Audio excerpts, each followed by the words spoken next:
Good afternoon student. Last lecture में हमने देखा था कि स्वागत है इस कविता के द्वारा कवि ने हमारे भारत देश को स्वतंत्र होने से पहले अंग्रेजों ने किस तरह से हमें गुलाम बनाया था, अंग्रेजों ने हमें किस तरह से परेशानियों में डाला था और हमारे नाते रिश्तेदारों को कितनी अलग अलग जगहों पर अलग अलग जहाजों के द्वारा हमें भेज दिया था कि जिंदगी में कभी दोबारा हम लोग अपने रिश्तेदारों से कभी मिल नहीं सके। जब जहाज पर चढ़ा रहे थे तो ऐसा कहा था कि सभी जहाज एक ही जगह पर जाएंगे तो हम सब एक ही जगह पर मिल जाएंगे। ऐसा सोचकर हमने ऐसा विश्वास हमें देकर हमें उन्होंने चढ़ाया तो था, लेकिन जब हम जिस भूमि पर उतरे तो हमें सब कुछ वहां पर नया था। हम कहाँ पर उतरे हैं, कहाँ पर से चढ़े थे, कौन कहाँ पर गया है, किसी के पिताजी नहीं है तो किसी की माँ नहीं है तो किसी का भाई नहीं है, तो सब हम अलग अलग देशों में अलग अलग जगह पर जाकर गिर गए और वहां पर जाकर हमारी सारी शुरुआत शून्य से होने लगी। तो यह सब कुछ जो हमारे हालात बिगाड़ दिए थे अंग्रेजों ने, उसका बहुत बड़ा सामना हम भारत भूमियों के भारतवासियों ने किया हुआ था। और आज भी हम इतने सहनशील है, इतनी ताकत हमारे अंतर्गत है कि आज भी हम कितना भी बड़ा संकट हमारे ऊपर आ जाए तो हम उसे झेलने की क्षमता रखते हैं, ताकत रखते हैं और उसमें भी हम आगे बढ़ना सीखते हैं। तो हमने पहले दो पद देखे हुए थे कि पहले पद में हमने देखा था कि कवि श्याम दानीश्वर प्रवासी साहित्य में मॉरिशस के कवि के रूप में जाने जाते हैं। प्रस्तुत कविता में कवि प्रवासी भारतीयों को बिछुड़ने का गम भुलाकर इतिहास के दुस्वप्न को पीछे धकेल कर लघु भारत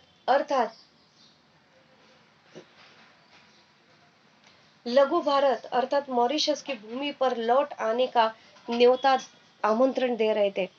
कवि अपने समस्त भाइयों का और अंग्रेजों के गुलाम बनकर बिखरे हुए सभी परम दोस्तों का मॉरिशस में स्वागत करते हैं। कवि आगे कहते हैं कि एक ही भारत माँ के हम सभी बालक हैं, लेकिन अंग्रेजों ने हमें गुलामी की जंजीरों में जकड़कर भिन्न भिन्न देशों में बिखेर दिया। आज कई युगों के बाद हमारा मिलन होने जा रहा है। कवि कहते हैं कि तुम सब घुल लघु भारत अर्थात मॉरिशस की भूमि पर पधार रहे हो। आप सब का इस भूमि पर स्वागत है। हम सब जहाज से प्रवास करने वाले जहाजिया बांधव ठहरे। मॉरिशस जाने के लिए कोई इस जहाज पर सवार हो गया था तो कोई उस जहाज पर, क्योंकि हम सब भिन्न भिन्न देशों से आ रहे थे। अलग अलग देशों से हमें लेकर आने वाले जहाज पानी में आगे सरकने लगे, बहने लगे। बहुत दूर आने पर जब एक समुद्र तट पर जहाज का लंगर पड़ा तब हम आश्चर्यचकित होकर यहाँ वहां ताकने लगे। समझ में नहीं आ रहा था कि हम कहाँ पर आ गए हैं। मेरे भाई भतीजे कहाँ पर हैं? इस जहाज पर उन्हें जगह नहीं मिली थी, लेकिन दूसरे जहाज पर उन्हें चढ़ा दिया था। चढ़े हुए थे, फिर वे कहाँ है? इस जहाज से हो या उस जहाज से हो, आने वाले सभी जहाजों से मॉरिशस लौटने वाले अपने सभी बांधवों का, दोस्तों का कवि यहाँ पर सहर्ष स्वागत कर रहे थे। यहाँ तक हमने पिछली तासिका में देखा था। अभी हम देखते हैं नेक्स्ट पद। भूल जाओ वह पुरानी कथा, भूल जाओ वो पुरानी कथा, मेरे हृदय के टुकड़ों, भूल जाओ वह जहाजी कारनामे, जो होना था प्रारब्ध में था वही तो हुआ हम सबके साथ। अब रोने से क्या होगा, जहाजी प्रणयन को सोचना क्या। आज तो हम मिल ही रहे थे युगों युगांतरों बाद, देखो हम सब कैसे साथ हैं आज। लघु भारत के प्रांगण में स्वागत है आप सबका। देखिए वहां पर दो शब्द कठिन है। प्रणयन, प्रणयन यानी ले जाना, और लघु यानी छोटा सा। तो देखिए कवि क्या कह रहे हैं कि भूल जाओ वह पुरानी कथा। कवि हमें समझा रहे कि अरे आप सब भारतवासी हो, अंग्रेजों ने तुम्हें बिखेर दिया था, इधर उधर तुम्हें जहाजों पर चढ़ा कर धकेल दिया था, लेकिन आज मैं तुम्हें यह बताता हूँ कि यह सारी जो पुरानी कथा है, जो हमने सहा है, जो संकट हमने सहे हैं, वह सारे संकटों को भूल जाओ। उन उन पुरानी कथाओं को अपनी आंखों में बसाकर उसे छोड़ दो। मेरे हृदय के टुकड़ों, कवि हमें हमारे हृदय का टुकड़ा कह रहा है। कवि अपने बांधवों से उस पुरानी लंबी कहानी को, गुलामी के दंश और पीड़ा को, अपने सगे संबंधियों से बिछुड़ने के गम को भुला देने की विनती करते हैं। कवि अपने जिगर के टुकड़ों को कहते हैं कि परतंत्रता के कारण अंग्रेजों ने हमें गुलाम बना बना कर जहाजों में बिठाकर भिन्न भिन्न देशों में भेजे थे। यह इतिहास था, अब उसे भूल जाओ। भूल जाओ वह जहाजी कारनामे, जो होना था प्रारब्ध में था। वह होना ही था, ऐसा हमारे नसीब में लिखा हुआ था, ऐसा समझकर छोड़ दो। उन जहाजी कारनामों को भूल जाओ। वही तो हुआ हम सब के साथ। अब रोने से क्या होगा? अब मेरे भाई भतीजे कहाँ? अंग्रेजों ने हमें गुलाम बना बना कर जहाजों में बिठाकर भिन्न भिन्न देशों में भेज दिया। यह इतिहास था, अब उसे भूल जाओ। जो भी हमारे नसीब में था वह अब तक हो चुका। अब उसे याद करके हम क्यों रोए? अभी उसको याद क्यों करना है, क्यों रोना है? अब रोने से क्या होगा? रोने से कुछ फायदा होने वाले है? अपने सारे रिश्तेदार हमें मिलने वाले हैं? या जो भी समय हमारा गलत बीता हुआ है, संकटों से भरा हुआ बीता हुआ है, क्या हम उस समय को फिर से वापस अपने पास ला सकते हैं? ऐसा नहीं हो सकता है। इसलिए जो हो गया सो भूल जाओ और नया जीवन जीना शुरू करो। नए सारे दोस्त बना लो, नया जीवन फिर से शून्य से श्री गणेशा करो। ऐसा कवि हमें समझा रहे। रोने से क्या होगा? पुराने दिन याद आएंगे कि लेकिन हमारा भविष्य भी अंधेरे में चला जाएगा। इसलिए कभी भी रोने से हमें खुद को रोकना चाहिए और अपना आगे का भविष्य हमें उजागर करना चाहिए। तो अब उसे याद कर हम क्यों रोए? जहाज आकर हमें जबरदस्ती ले गए थे, वह हमारा भूतकाल था। युग युगांतरों के बाद ही सही, लेकिन आज तो हम मिल रहे हैं। कवि हमें समझा रहे कि ठीक है, युगों युगों बीत गए, सालों वर्षों बीत गए, लेकिन आज तो खुशी मनाओ कि आज हम सब भारतवासी एक साथ मिलने वाले हैं। जो बीत गया वह प्रारब्ध था, लेकिन जो आने वाला भविष्य है वह हमारा है। इसलिए उसे खुशी से उन क्षणों को बिताओ। युग युगांतरों के बाद ही सही, लेकिन आज तो हम मिल रहे हैं। यह वास्तव है। यह नजारा कितना सुंदर है कि आज हम सब लघु भारत के विशाल आंगन में तृप्त होकर एक दूसरे से मिल रहे हैं। आज कितने बरसों सालों बाद, हम कितने युग बीत गए, उन्हें बिताकर हम सब आज भारत की छोटी सी भूमि पर, मॉरिशस की भूमि पर हम सब मिलने आ रहे हैं। एक दूसरे को देखने वाले हैं, एक दूसरे के साथ हम बातचीत करने वाले हैं। शायद उसी में कभी कोई हमारा भाई, हमारी बहन या हमारा रिश्तेदार भी हमें मिल जाए, तो वह उसी में खुशी मनाओ। लंबे एक दूसरे से मिल रहे हैं, लंबे अरसे के बाद गले मिलने का यह सौभाग्य आज हमें प्राप्त हुआ है। कवि इन सारे सुरागवार बांधवों का, दोस्तों का मॉरिशस में स्वागत करते हैं और इस भूमि पर कवि हमारा स्वागत कर रहे हैं कि आओ, हम सब आपका इंतजार कर रहे हैं। आप सब मिलकर यहाँ पर आ जाओ और अपने जो सगे संबंधी भाई, सबको हमने खोया था। अंग्रेजों ने हमें बुरी तरह से हमारे साथ व्यवहार करके हमारे सारे परिवार को बिखेर दिया था। आज तुम वह सब कुछ भूलकर फिर से एक बार सब वापस इस भूमि पर मिलने के लिए आ जाओ। खुशियां मनाओ, अच्छी बातें करो। यह कवि ने हमें समझाया हुआ है। अभी नेक्स्ट पद में कवि हमें क्या बताते हैं, देखिए। पनिया जहाज पर कौन चढ़ेगा अब भैया? पनिया जहाज पर कौन चढ़ेगा अब भैया?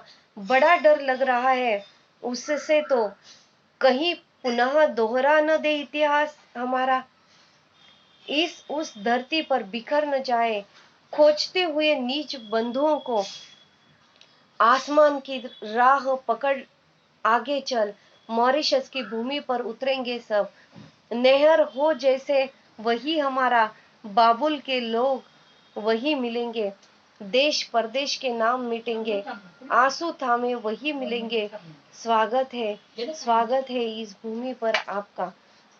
देखिए अभी इस पद में कवि ने क्या क्या है, पनिया जहाज पर कौन चढ़ेगा अब भैया, पनिया पानी पर चलने वाला जहाज यानी पनिया जहाज, तो इस जहाज पर कौन चढ़ेगा भैया।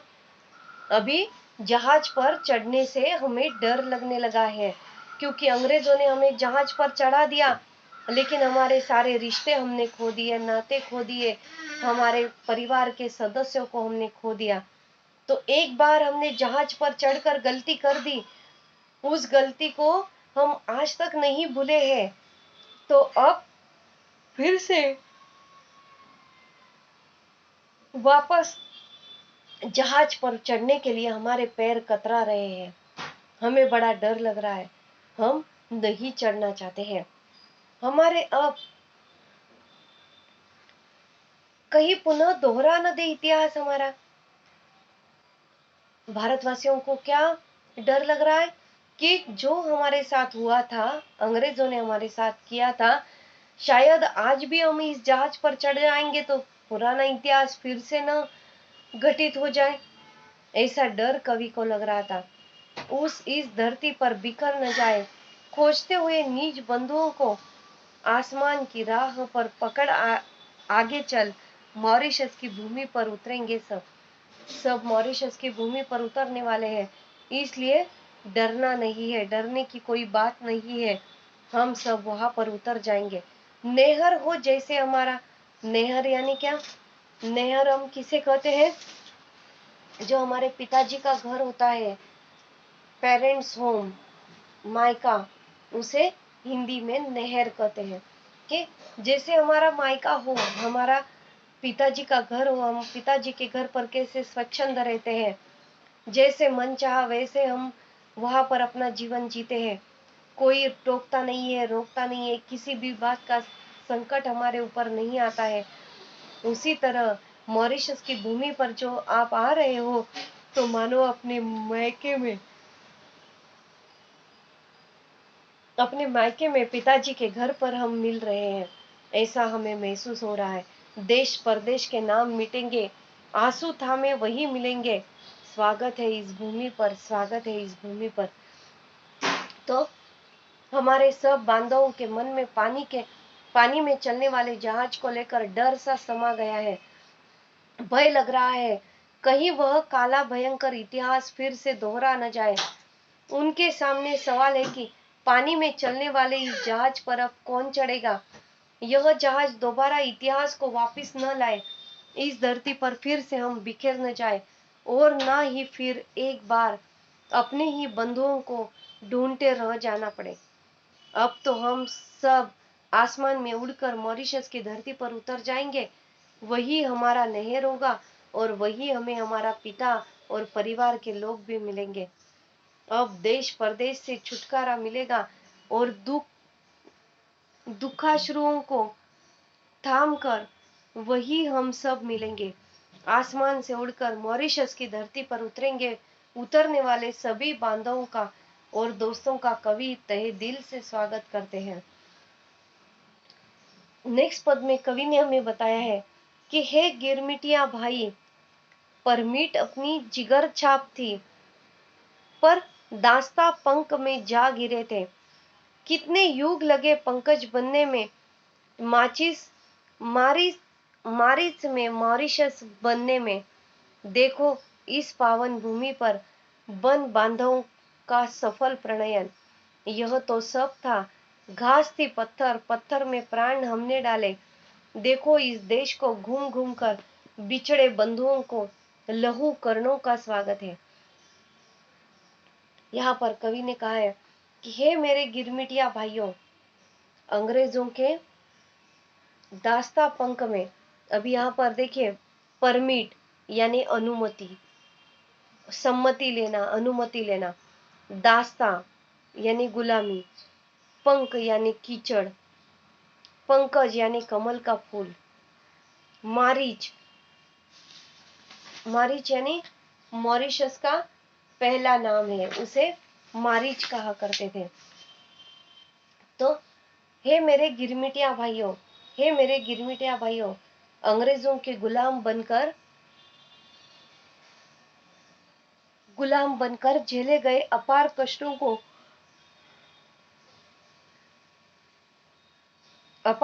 को, सहने में आपने जो हिम्मत दिखाई है वह सब हृदय द्रावक थी। अंग्रेजों के गुलाम चाकर बनकर कीचड़ की दलदल में धंस गए थे। कितने युग बाद उस कीचड़ में बनने में युग बीते, वैसे ही कीचड़ से कमल उगने में भी कई युग बीते। मॉरिशस की इस पवित्र भूमि पर कई देशों से इकट्ठा हुए हमारे बांधवों को सफलतापूर्वक ले जाया गया है। उस समय कोमलता भी पत्थर के समान कठोर बन गई थी। हमने पत्थर में प्राण फूके थे। इस देश को घूमकर देखने पर पता चलेगा कि आज तक बिछड़े सारे लहूलुहान बंधु अब मॉरिशस में इकट्ठे हो रहे हैं। कवि दानिश्वर जी इस इन सब बंधु बांधवों का मॉरिशस में हृदय से स्वागत करते हैं। मारीच को मॉरिशस बनने में भी बहुत समय लग गया है। देखो इस पावन भूमि पर, वह कितनी पवित्र भूमि है। इस पृथ्वी पर हमारा सबका मिलन हो रहा है, बंधु बांधवों का सफल प्रणयन यह तो हो रहा है। घास की ही पत्थर में प्राण हमने डाले हैं। देखो इस देश को घूम घूम कर बिछड़े बंधुओं को लहू कणों का स्वागत है। मॉरिशस में हृदय से आप सबका स्वागत है। लास्ट पद में कवि ने हमें बताया है कि हे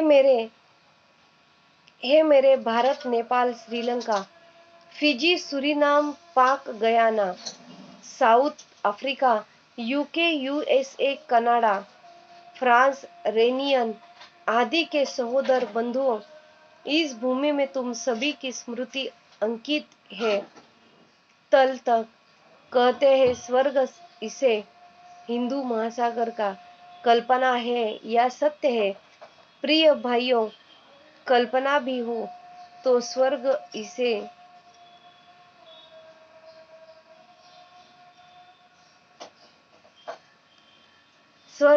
तुम बना जाओ। स्वागत है, स्वागत है, स्वागत है भारतवासियों, आपका स्वागत है। कवि ने लास्ट पद में हमें कहा है कि हे मेरे भारत, नेपाल, श्रीलंका, फिजी, सुरीनाम, पाक, Guyana, south Africa, UK, United kingdom, USA, America, Canada, France, रेबियन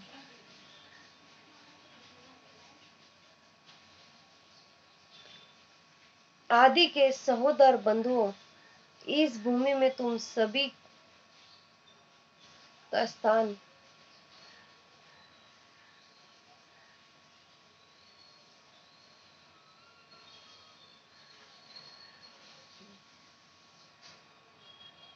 last पद में कवि ने हमें यह समझाया है कि मेरे भारत, नेपाल, श्रीलंका, फिजी, सुरीनाम, पाक, गयाना के चहेते भाइयों, south Africa, UK, USA, Canada, France, Réunion के प्यारे भाइयों, मॉरिशस की इस भूमि में तुम्हारी सारी यादें गहराई तक खुदी हुई है।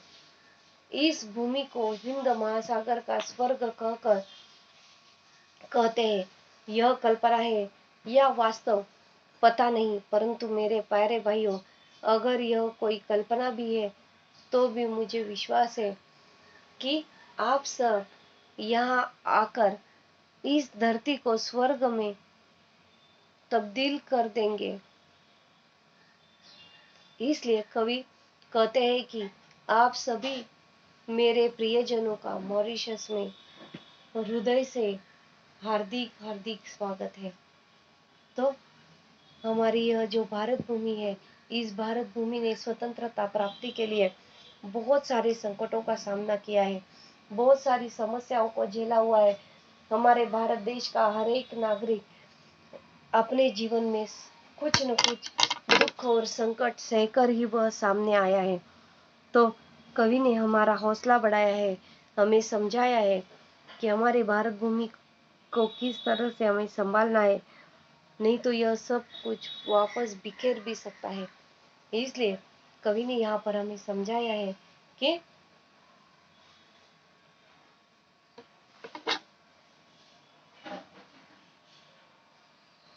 इसलिए कवि कहते कि आप सभी मेरे प्रियजनों का मॉरिशस में हार्दिक स्वागत है। यह कल्पना है या वास्तव पता नहीं, परंतु मेरे प्यारे भाइयों, अगर आप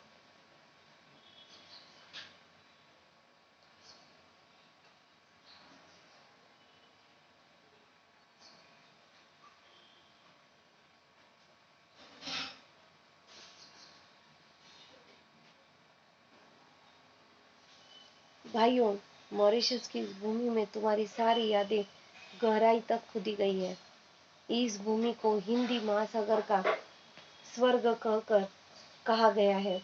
यह कल्पना है या वास्तव पता नहीं, परंतु मेरे भाइयों, अगर यह कोई कल्पना भी है तो भी कुछ विकास है।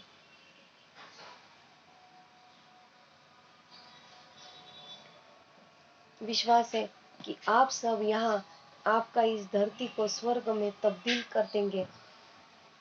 इसलिए आपका इस मॉरिशस की भूमि पर कदम रखना ही हमारे लिए बहुत ही महत्वपूर्ण और पुण्य का काम है।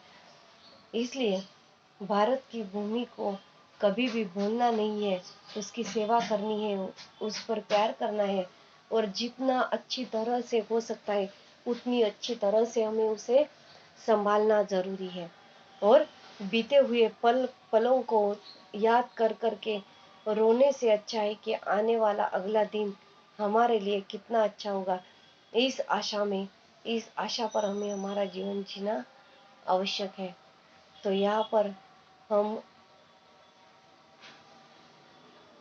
स्वागत है आपका। इस कहानी के द्वारा कवि ने हमें बहुत सी अच्छी जानकारी बताई हुई है। तो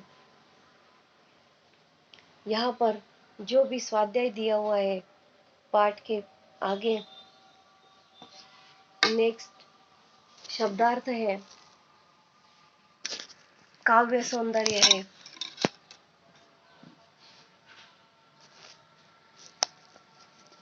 शब्दार्थ है, टिप्पणियां है। टिप्पणी में क्या दिया है कि परतंत्रता में अंग्रेजों ने भारतीयों को अनुबंध सिद्धांत पर फिजी, सुरीनाम, मॉरिशस, सेक्स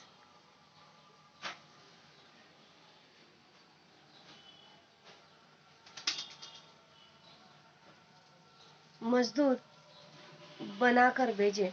अनुबंध पर गए यही मजदूर मिलिट्री को गिरमिटियां कहे खोज रहे। यहाँ पर अभी आकलन करने के लिए, काव्य सौंदर्य के लिए प्रश्न दिए हुए हैं। तो यह जो अभिव्यक्ति है, अभिव्यक्ति के लिए दो प्रश्न दिए हैं। विश्व बंधुत्व, आज के समय की आवश्यकता, और मातृभूमि की महत्ता को अपने शब्दों में व्यक्त कीजिए। रसास्वादन करने के लिए पंक्तियां दी गई है, उसका रसास्वादन आपको करना है। उसके साथ लास्ट में साहित्य संबंधी जानकारी दी गई है, उस जानकारी को भी हमें देखना है। तो यहाँ पर यह जो हमारी स्वागत है, यह जो काव्य पंक्ति है वह हमने पूर्ण की हुई है। तो इसके अंतर्गत स्वागत है कविता में डर का भाव व्यक्त करने वाली पंक्तियां ढूंढकर आपको लिखनी है। प्रस्तुत पद्यांश का भावार्थ अपने शब्दों में लिखना है। प्रस्तुत गलतियां, हमने आज तक जो भी गलतियां की हैं आगे हम लोग ऐसी गलतियां दोबारा वापस नहीं होने देंगे। तो इतनी सारी जानकारी हमें जो पता नहीं था वह भी पता चल गया, इसलिए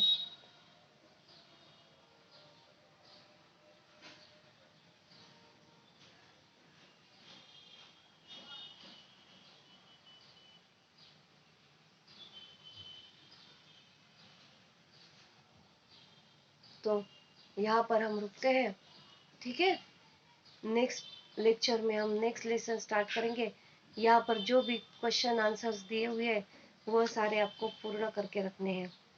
ठीक है, स्वागत है कविता में डर का भाव व्यक्त करने वाली पंक्तियों को शुद्ध करने के लिए आपको लिखना है।